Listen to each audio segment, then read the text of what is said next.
Praise the Lord.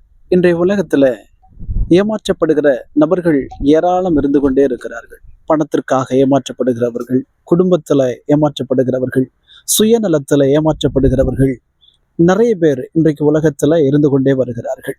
உலகத்தை நீங்கள் பார்க்கும்போது எல்லா ஜனங்களும் ஏதாகிலும் ஒரு விதத்தில் ஏமாற்றப்பட்டவர்களாகவே இருக்கிறதை நம்மால் பார்க்க முடியும். சில நம்மிடத்தில் அதை பகிர்ந்து கொண்டிருப்பார்கள்.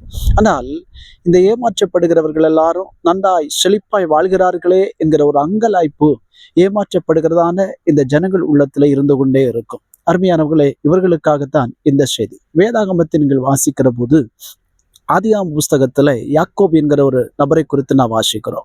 இந்த யாக்கோபு தன்னுடைய மாமனாகிய லாபானின் மூலமாக ஏறக்குறைய 10 முறை ஏமாற்றப்பட்டிருக்கிறான். 10 முறை அவனுடைய சம்பளத்தை அவன் மாற்றி மாற்றி கொடுக்காமல் வைத்து கொண்டான். வேதம் சொல்லுகிறது, ஏறக்குறைய 20 ஆண்டு காலங்களுக்கு மேலாய் யாக்கோபு லாபான் இடத்துல வேலை செய்தான். ஆனால் லாபான் 10 முறை அவனுடைய சம்பளத்தை மாற்றினான் என்று வேதம் சொல்லுகிறது.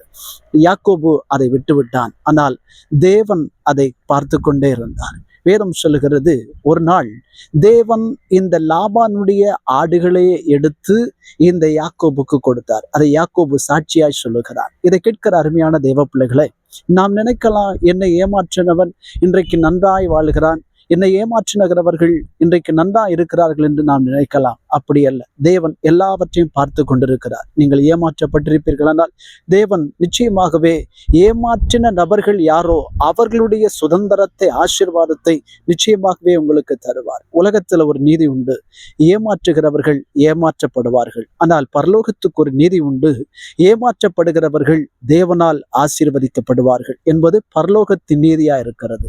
ஆமென். கர்த்தர் உங்களை ஆசீர்வதிப்பார்.